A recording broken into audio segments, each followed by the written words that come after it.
우리가 인정을 할 수밖에 없습니다. 그 기계 번역, 과거의 기계 번역, 구글이라든지 무슨 뭐 파파고라든지 이런 정도의 기계 번역에서는 꿈도 꿀 수 없는 그러한 정도의 그 유창한 그 결과물이 나오고 있기 때문에 사람들이 그것만 보고서 이제 뭐 번역을 할 수 있다. 이렇게 뭐 문학 소설을 이렇게 번역시켜 보니까 결과물을 보니까 뭐 어쨌든 읽혀지거든요. 뭔가 문제가 없이 읽혀지기 때문에 할 수 있다라고 말을 합니다. 그런데 이 사람들이 여기서 주 업체라든지 또는 그런 주장을 하는 사람들의 대부분은 사실은 결과물만 보고 얘기를 해요. 결과물이 상당히 부드럽다, 유창하다, 플루언트하다 이런 얘기를 많이 합니다. 근데 사실 번역은 두 단계 작업, 크게 보면 두 단계 작업이죠. 원문을 읽어드리는 작업이 있고 그 다음에 그것을 다시 도착어로 표현하는 작업이 있습니다. 이는 과거에 1960년대에 유진 나이드라는 번역학자가 이와 같은 번역 모델을 제시했고 그 이후에도 구글이라든지 이런 기계 번역들이 인코더, 디코더의 모델을 가지고선 거의 비슷하게 따라가고 있어요. 원문을 읽어드리고 그 다음에 숫자 암호화해서 그걸 다시 디코딩해서 그 타겟 랭귀지로 표현하는 그런 방식으로 하고 있기 때문에 가만히 보면은 이제 우리는 근데 이쪽에 그 디코더, 다시 말하면 그 기계 번역은 디코더죠. 디지털 그 숫자를 갖다가 언어로 전환시키는 그쪽에서 품질이 좋다는 얘기를 하고 있고 뭐 인간을 뭐 따라간다는 얘기를 하죠. 또 그것은 뭐 어떻게 보면은 수긍이 가기도 해요. 왜냐하면은 요새는 AI에게 우리가 글 쓴 것을 수정받기도 하잖아요. 그렇기 때문에 이 제너러티브 그 AI라고 하듯이 생성이라고 하듯이 생성 쪽에서는 상당한 그 퀄리티와 품질을 갖고 있는 것이 분명합니다. 그래서 이 챗GPT AI의 그 강점은 특히 그 하나의 디코더만 작용하기 때문에 전체 텍스트와 그 다음에 프롬프트를 읽어드려 가지고선 그 모든 그 텍스트 안에 있는 모든 것을 다 읽어드린 다음에 그것을 컨텍스트로 해가지고선 번역을 한다. 그렇기 때문에 기계 번역처럼 단어라든지 문장 단위로 읽어드리는 게 아니기 때문에 훨씬 맥락을 살리는, 그리고 약간 뭐 애매한 그런 부분이 있을 때 맥락을 보고선 정확하게 판단하는 그런 능력이 높아졌고요. 또한 그 엄청나게 많은 언어 텍스트를 가지고 학습했기 때문에 그 사람들이 쏟아낸 그 많은 언어를 갖다가 흉내낼 수 있는 거죠. 그대로 리사이클링, 그 재활용해서 쓰는 거예요. 그렇기 때문에 굉장히 유창하게 나옵니다. 챗GPT한테 하면은 뭐 이걸 따르게 해보라고 말해보면 패러프레이징이 굉장히 많이 나와요. 막 이렇게 나오잖아요. 그런 건 굉장히 잘해요. 그런데 그래서 제가 이제 이건 학자로서 연구한 건데 번역 문체를 좀 컴퓨터로 비교를 해봤어요. 이제 그런 연구를 좀 해봤는데요. 이거는 최근에 이제 해본 건데 맨 위에 있는 동그라미는 그 파파고입니다. 그 기계 번역이죠. 그 다음에 이제 여기 보면 중간에 섞여 있습니다. 챗GPT가 이제 2024년도에 제가 하나 뽑은 게 있고, 요거는 이제 그 홍석영의 그 선포가는 길을 갖다 영어로 번역을 하는 걸 가지고 제가 실험해 봤는데, 그 다음에 올해 얼마 전에 제가 똑같은 텍스트를 번역을 시켰습니다. 그래가지고선 그래서 뭐 그냥 문학적인 스타일로 번역을 하라. 좀 독자들이 번역 냄새가 안 나게끔 이렇게 한 번역을 하라. 이렇게 이제 프롬프트를 줘가지고 번역시켰고, 그 다음에 이제 두 번째 B는 올해 한 건데, 그거는 이제 좀 더 창의적으로 원문에 얽매이지 말고, 원문의 단어에 얽매이지 말고 창의적으로 번역을 해보라 하는 그 추가 메시지 줘가지고서 원래 처음에 하는 거를 다시 수정해서 리비전 해가지고선 나온 아웃풋을 가지고 컴퓨터로 분석을 해봤어요. 그랬더니 인간이 한 번역이 두 개가 섞여 있습니다. HT1, 2가 있는데요. 이 사람 번역과 거의 비슷하게 섞여 있어요, 지금. 맨 위에 거는 탑하고이기 때문에 멀리 떨어져 있습니다. 우리말 냄새가 나는 직역투의 그 영어를 쓰는 데 반해서 그래도 꽤 사람처럼 그 단어를 쓰고 있다는 거를 이거로 볼 수가 있습니다. 그리고 이제 우리가 텍스트의 리터러리네스, 다시 말하면 문학성이라는 걸 따질 때 과거에 그 어휘 다양도라는 컴퓨터 그 메저를 가지고서 우리가 얘기를 했습니다. 얼마나 많은 다양한 언어를 쓰는가. 그래서 보면은 어휘 다양도에서 보면은요, 챗GPT가 사람보다 높아요. 훨씬 많은 다양한 단어를 쓰고 있어요. 또 그다음에 동사가 굉장히 중요하잖아요. 번역하다 보면 동사를 얼마나 다양하게 쓰느냐가 중요한데 그것도 보면은 챗GPT가 전부 다 사람보다 많이 다양하게 언어를 쓰고 있어요. 어떻게 보면 H2 사람이 맨 밑에 내와 있어요. H2가 H1보다는 그래도 자유롭게 제가 보기에 더 잘 번역을 했는데 그러나 이 어휘 다양한 거에서 보면 맨 밑에 나와 있습니다. 그래서 이걸 보면은 이게 과거에는 이렇게 어휘를 다양하게 쓰는 것도 굉장히 가치 있게 봤는데 이제 더 이상 그것도 아닌 것 같다. 챗GPT는 그거 잘한다는 얘기예요. 어휘를 막 하고 쓰고 싶으면 그냥 뭐 많이 갖다가 비슷한 단어를 여러 개 다르게 쓰는 거죠. 그것이 별 의미가 없는 시대가 되는 것 같아요. 이제 더 이상. 그래서 어쨌든 간에 이렇게 문체로 분석해 보니까 사람과 비슷하게 지금 들어오고 있다. 그래서 이런 아웃풋 면에서는 사람과 근접해 보이는 것 같아요. 그런데 그러면 번역의 첫 번째 단계, 다시 말하면 원문을 읽어드리는 원문 해석 단계에서는 어떤가? 네. 근데 이 AI 문학 번역을 비판하는 대부분의 사람들, 대부분이 문학 번역가들이에요. 이 사람들은 대부분 이 1단계 문제를 시작을 합니다. 1단계에서 보면은 히든 미닝, 그 문화적인 컨텍스트에서 숨겨져 있거나 함축된 미닝을 읽어내는데 그거를 갖다가 못한다는 거죠. 네, 그 다음에 눈에 안 보이는 비저블한 거는 잘하는데 인비저블한 그런 어휘나 미닝을 찾아내지 못한다. 그 다음에 텍스트와 인게이징 하는데 크리에이티브하게 창의적으로 텍스트를 읽어드리지 못한다. 이런 서브 텍스트라든지 문맥 안에 깔려 있는 그런 메타포라든지 은유라든지 이런 걸 잘 읽어드리지 못한다. 텍스트의 그 서틀티스 아주 미묘한 그 뉘앙스의 차이 이런 것들을 잘 읽어드리지 못한다. 이런 대부분의 이런 그 비판을 보면 대부분 이쪽에 집중되어 있습니다. 문문을 해석하는 단계. 저는 상당히 이게 중요하다고 생각하는 게요. 보통 그 read between the lines라고 영어로 그러는데 행간을 읽어드리는 거죠.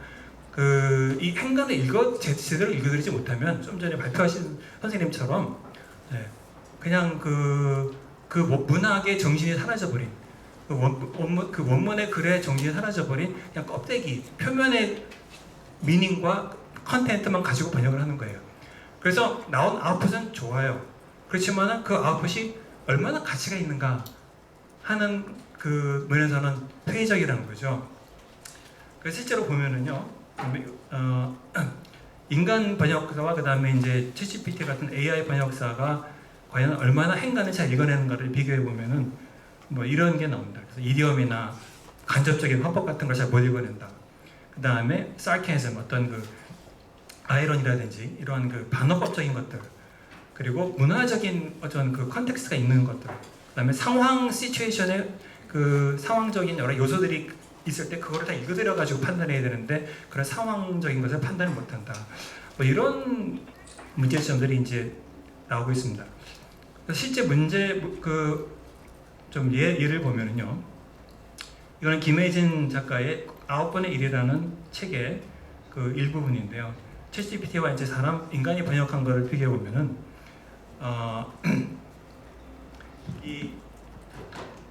이 내용은 이래요. 이제 그 부장이 새로운 부장이 이제 오래 근무한 그 근무자를 데려다 놓고선 이제 해고 통보를 하는 건데 올해 누구는 나가야 되는데 잘라야 되는데 좀 연장자가 높은 사람, 오래 근무한 사람들이 나가는 게 좋겠다.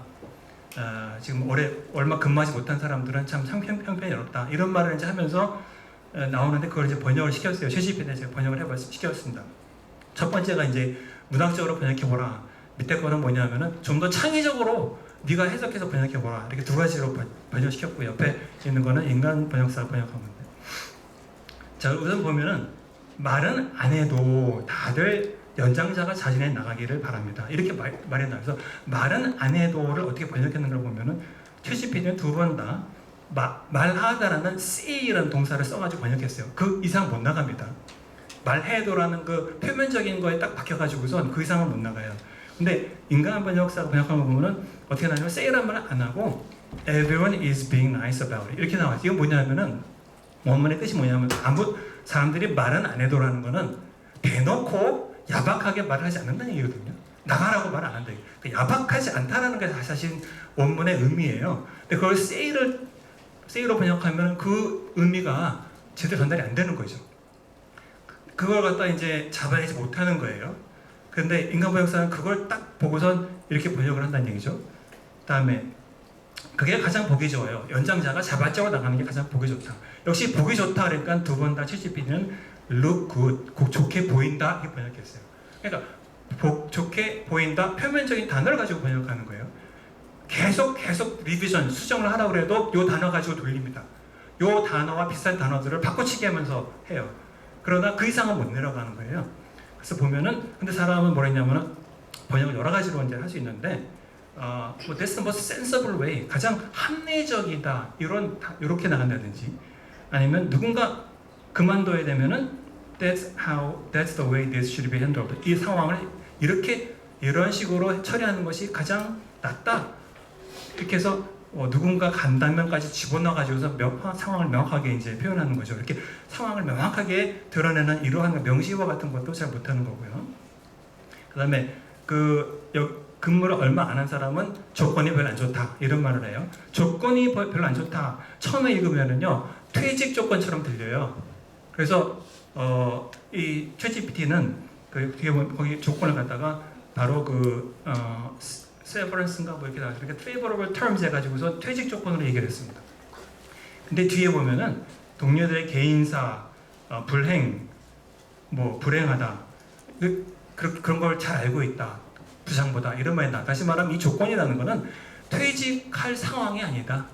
그 사람들이 사람들이 처해 있는 경제적인 상황이나 이런 것들이 아이도 있고 키워야 되고 대학도 보내야 되고 퇴직할 상황이 아니다는 얘기를 하는 거예요. 뭔가 그러다가 조건이라는 말이 나왔기 때문에 그냥 terms 해가지고선 바로 들어가 버렸거든요. 근데 인간 번역사가 그러한 서브텍스트를 읽어내가지고선 밑에 뭐라고 나오냐면은 they are not in a good place to leave. 지금 떠날 시점이 아니다. 떠날 상황이 안 된다. 이렇게 번역이 나오고요. 동료의 개인사 그렇게 마찬가지로 personal circumstance 그대로 똑같이 번역이 나왔는데 그러나 개인사가 여기서 문맥을 읽어보면은요 경제적인 어려움이에요. 그냥 circumstance 하면 그게 전달이 안 돼요. 근데 개인사를 그래서 문맥으로 따라 읽어보면은 how badly they are 경제적으로 얼마나 어려운지 이렇게 번역을 해줘야지 이게 전체적으로 coherence가 살아나는 겁니다. 글의 흐름과 글의 작가가 하고자 했던 그런 말이 전달되는 거죠. 이거는요 여러분들이 잘 아는 채식주의자 챗GPT와 그 다음에 번역사 인간 번역사가 한 거를 비교해 본 거예요. 거기 보면은 인간 번역사는요 이거 길게 말을 안 하지만은 원문에는 긍정으로 나온 거를 부정으로 나온 거를 부정에 빨리 정되는데 원문에는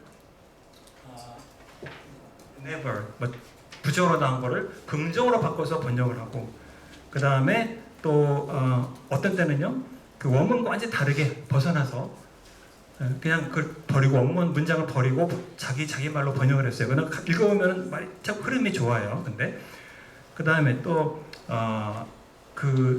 원문은 없는 attitude 사람의 태도를 갖다 집어넣어 가지고 번역을 하기도 해요. 그렇게 해야만이 글의 흐름이 살아난다고 본 거죠. 창의적인 어떠한 구도로 짜기도 하고 그 다음에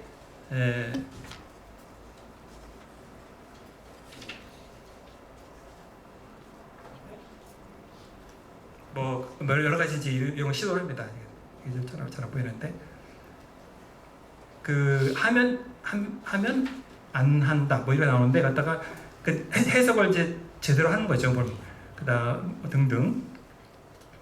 그래서 이걸 읽어보면은요 이제 채식주의자를 번역한 번역사가 많은 공격을 받긴 했어요. 국내에서. 왜냐하면 원문과 다르다는 얘기를 많이 했는데 그러나 사실은 저는 이렇게 번역하는 걸 이해를 합니다. 번역가 입장에서 보면 이해가 돼요. 왜냐하면 그렇게 해야만이 글의 맛이 살아나거든요. 그 소설을 읽는 재미가 있어요. 그대로 번역하면은 표면에 나와 있는 단어를 가지고 이렇게 약간 좀 해서 번역하면은요 그런 흐름이 안 살아나요. 근데 그래서 원문에 좀 떨어져 나가고 좀 하더라도 창의적으로 번역을 했다는 의미에서 저는 점수를 줍니다. 그래서 이런 여기 앞에 거는 두 번째를 보면은 창의적인 원문의 해석, 그게 굉장히 중요하죠. 창의적으로 원문을 해석해서 내 거로 읽어내는 거죠. 그런데 이제 우리에게 닥친 문제는 이겁니다. 그런데 AI를 거부할 수 있느냐? 네, 여기 보면은요, 어떤 번역가가 한 얘기인데요. 나는 AI가 내가 번역하는 식으로 번역할 수 있을 거라고 절대 믿지 않는다. 그러나 그 AI 번역 서비스가 등장하고 있는 상황에 대해서 굉장히 암울하다, 이런 얘기를 합니다. 왜냐하면 번역이라는 것을 인스턴트 같은 일로, 인스턴트 식품 같은 일로 바꿔버리고 있다. 그런 이미지를 대중들에게 주고 있다. 그리고 그냥 good enough, 읽을만 하면 된다라는 그러한 것을 문학 번역의 기준으로 만들어가고 있다. 이렇게 말을 하면서 이제 좀 부정적인 얘기를 하고 있습니다. 근데 신문에 나오는 거 보면은요, 이것 때문에 번역가들이 많은 타격을 받고 있어요. 수입이 줄어들고 있고, 문학 번역가들은 돈이 안 되기 때문에 상업적인 번역을 하는데, 상업적인 번역을 AI가 다 가져가 버리니까 이제 돈벌이가 안 되니까, 수입이 없으니까 문학 번역을 할 수가 없는 상황이 되는 거죠. 그래서 AI가 닥치고 있는 이 부분은 현실적인 문제이긴 합니다. 그래서 AI 때문에 코스트 커팅을 번역을 하고 출판하는 데 있어서 비용을 절감하고 시간을 줄여야 된다는 것 같은 압력은 거세지고 있습니다. 그래서 여기서 문제는 번역을 하는데 과연 누가 운전대를 잡느냐는 겁니다. 우리가 AI한테 운전대를 놔줄 거냐, 다시 말하면 AI한테 번역을 먼저 시키고 그 결과물을 그대로 쓸 거냐, 아니면은 누가 들어가서 수정을 할 거냐. 수정을 하더라도 어차피 AI가 한 거예요. 아니면은 인간 번역사가 운전대를 잡고 AI를 도구로 쓸 거냐. 두 가지 문제가 있는 것 같아요. 물론 AI를 안 쓸 수도 있어요. 그러나 써야 한다면은 어떤 것을 선택할 거냐 문제가 되어 있는 것 같습니다. 그러니까 저는 AI를 도구로 쓴다는 거는 아마 대부분 여러분들 찬성하실 거고, 저도 거기에는 뭐 반대하지 않고요. 오히려 써야 된다고 생각합니다. 어떤 프로덕티비티가 늘어나니까요. 그러나 만약에요, 어떤 작품을 번역했는데 책 표지에다가 AI translated, AI가 번역했다라는 것이 딱 찍혀 있다고 그래 봅시다. 소설에 그걸 읽겠어요? AI가 해석한 걸 여러분 읽겠습니까? 컴퓨터 알고리즘이 해석해낸 내용, 물론 아웃풋은 좋아요. 아웃풋은 좋다고 해요. 플루언트 하더라도 그 원문을 갖다가 컴퓨터 알고리즘이 읽어낸 거를 여러분들 읽겠어요? 소설이나 문학이라고 읽겠습니까? 저는 그건 아니라고 보거든요. 사람이 해석한 거를 문학이라고 볼 수 있겠죠. 문학은 어디까지 사람의 행위이고, 마찬가지로 사람이 주도권을 잡고 끌고 간 번역만이 저는 문학 번역의 핵심이고 정신이고 가치라고 저는 생각합니다. 그래서 계속 좋아지겠죠. AI는 언젠가는 모르겠어요. 언젠가는 사람처럼 창의적으로 해석하는 단계까지 올지도 모르겠지만은, 그러나 저는 거기에는 좀 회의적입니다. 특히 한국어 같이 문맥에 많이 달려 있는 의미가 그러한 언어에서 번역할 때는요, 이 컨텍스트에서 이거는 굉장히 중요하기 때문에, 그래서 우리가 이 AI에 대한 번역을 이야기하면서 상당 부분 지금 아웃풋만 얘기하고 있어요. 프로덕트 저쪽 아웃풋의 플런트만 얘기하고 있는데, 그러나 이제는 우리가 출발 단계, 원문을 읽어내는 단계, 그 부분도 우리가 관심을 가져야 된다고 생각합니다. 이게 제 발표입니다. 감사합니다.